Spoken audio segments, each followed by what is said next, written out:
সবাই সমান, সব মানুষ সমান, সব কিছু সমান। কিন্তু আবার আরও যখন ছোট ছিলাম তখন কিছু বই দেওয়া হতো বাচ্চা অবস্থায়, দিয়ে একটা ছোট টেবিল একটা বড় টেবিল দিয়ে বলা হতো যেটা বড় টেবিল সেটাতে দাগ দাও।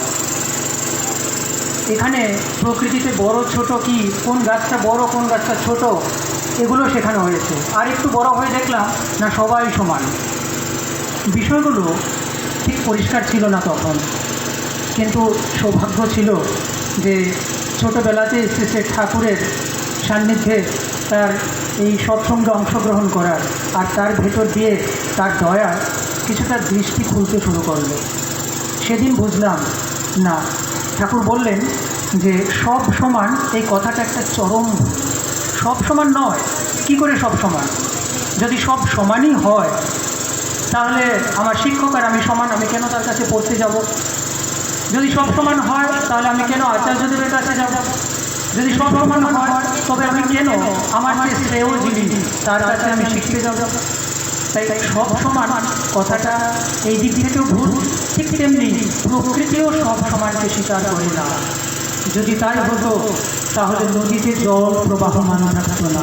উঁচু থেকে নদীর পাহাড় থেকে জল এই উঁচু জায়গা থেকে নিচুতে প্রবাহিত হয়। অর্থাৎ সবসময় একটা আনতি থাকে, সেটা হচ্ছে শ্রেষ্ঠের প্রতি বা শ্রেয়ের প্রতি আনতি। ওই শ্রেষ্ঠের প্রতি বা শ্রেয়ের প্রতি যখন আমরা আনত হই তখনই আমার মধ্যে কিছু প্রবেশ করে একটা গতি সম্বেগ তৈরি হয়। আমরা প্রত্যেকেই জন্মের পর প্রত্যেকটা কর্মের ভেতর দিয়ে, স্কুল শিক্ষা থেকে শুরু করে যাবতীয় পারিবারিক শিক্ষা যা কিছু আমরা পাচ্ছি, কর্মক্ষেত্রে গিয়েও যা করছি, প্রত্যেকটার একটাই উদ্দেশ্য, আমরা সবাই আরও বড় হতে চাই, বেড়ে উঠতে চাই। এই চরম সত্যটি হচ্ছে শ্রী ঠাকুরের কাছ থেকে জানলাম। ধর্ম মানে বাঁচার বাঁচা। এত সহজ করে ধর্মকে আমি জানি না আর কোথাও এমনভাবে বোঝানো সম্ভব হবে না। তাই আমরা যা কিছুই করছি তার প্রত্যেকটার মধ্যেই একটা সম্বেগ রয়েছে। সম্বেগটা হচ্ছে বড়, আরও ঐশ্বর্যশালী হতে চাই, আরও বড় হতে চাই, আরও ধনী হতে চাই, আরও জানতে চাই, আরও শিখতে চাই, আরও বিত্তশালী হতে চাই। এই যে আমাদের আরও হতে চাওয়া, সেটা হচ্ছে আমার শ্রেষ্ঠতর, আমার এই অবস্থা থেকে শ্রেষ্ঠতর অবস্থা যা, তার প্রতি আমার একটা আন্তরিক আবেগ সমন্বিত গতি সম্ভব। তাই শ্রী ঠাকুর দয়া করে আমাদের তিনটে চাবি দিয়েছেন বড় হওয়ার জন্য। এই তিনটে কী হচ্ছে? এই তিনটে কীর মধ্যে একটা হচ্ছে সম্বেগ, নিষ্ঠা, আনুগত্য আর কৃতি সম্বেগ।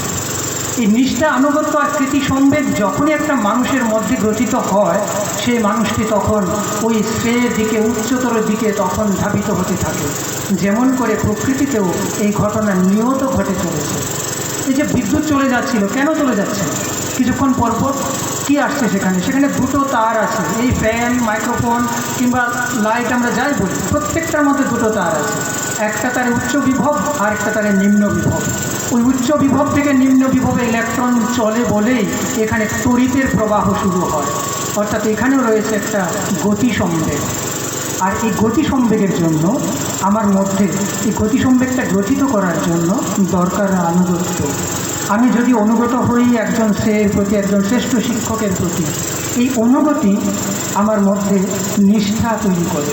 নিষ্ঠা মানে ঠাকুর বলেছেন নিঃশেষে লেগে থাকা। শিক্ষক অঙ্ক করতে দিয়েছেন, আমি যতক্ষণ পর্যন্ত অঙ্কটা শেষ করছি ততক্ষণ পর্যন্ত মা ডাকছেন, বলছে খেতে যাচ্ছি না, আমি এটা শেষ করে যাই।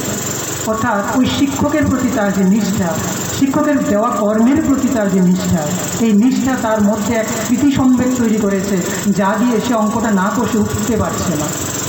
এইভাবে আমরা যখন একজন শ্রেষ্ঠকে পাই, তার ভেতর দিয়ে আমাদের মধ্যে যে নিষ্ঠা ও অনুভূতির জন্ম হয়, আর এই নিষ্ঠা এবং অনুভূতিকে আমরা যখন পরিপালন করি আমাদের অন্তর দিয়ে, হৃদয় দিয়ে, ভাব দিয়ে, শ্রদ্ধা দিয়ে, তখন আমরা উপরের দিকে ধীরে ধীরে উঠতে শুরু করে দিই।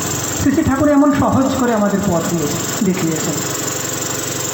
আর এই নিষ্ঠা, অনুভূতি, কৃতি সম্বেগকে যদি আমি আমার মধ্যে সঞ্জীবিত রাখতে চাই, তবে দরকার এমন একজন শ্রেষ্ঠ পুরুষের কাছে যাওয়া, যার কাছে গেলে, যার প্রতি আকর্ষণে, যার প্রতি করার ভেতর দিয়ে আমার এই নিষ্ঠা, অনুভূতি ও কৃতি সম্বেগ আমার অন্তরে সঞ্জীবিত থাকবে। তাই তিনি দয়া করে আমাকে দিয়েছেন সদ্দীক্ষা, ইষ্টভৃতি, সৎসৈনী, সদাচার। এই ইষ্টভৃতি, সৎসৈনী, সদাচার এগুলির পালনের ভেতর দিয়ে শরীর, মন, আমার অন্তর সব তৈরি হয়ে থাকে শ্রেষ্ঠের প্রতি, শ্রেয়ের প্রতি আনুগত্য আর স্মৃতি সম্বেকের ভেতর দিয়ে এগিয়ে যাওয়ার পথকে প্রশস্ত করে।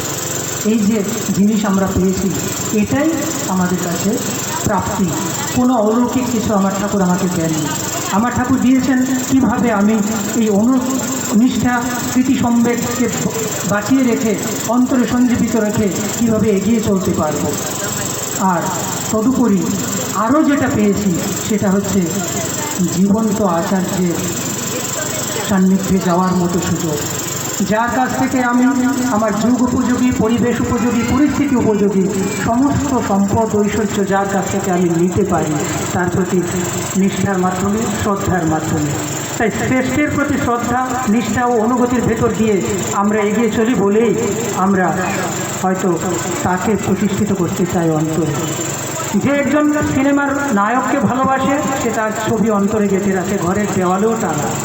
ঠিক তেমনি আমরা যখন সর্বতভাবে শ্রেষ্ঠ পুরুষ, যিনি এই সর্বময় সৃষ্টির যা কিছু আছে সব কিছুর নিয়ন্তা, যা বুঝতে পারি, সেটা বুঝতে পেরে আমি যদি আমার অন্তরে তাকে প্রতিষ্ঠা করতে পারি আর তার প্রতি অনুগত হয়ে চলতে পারি, যতটা অনুগত আমি হই ততটাই আমার প্রাপ্তি হয়। পাইপলাইনটা ততই বেশি স্পিডে সেটা চলতে শুরু করে দেয়, তার ভেতর দিয়ে আমি প্রাপ্ত হই। এই তো আমার পাওয়া, বেড়ে ওঠা, জন্মের পর থেকে যা আমি চেয়েছিলাম। তাই আলাদা করে আমার কিছু না চেয়ে ইষ্টকে চাওয়ার ভেতর দিয়েই আমার বাকি প্রাপ্তিগুলো যেন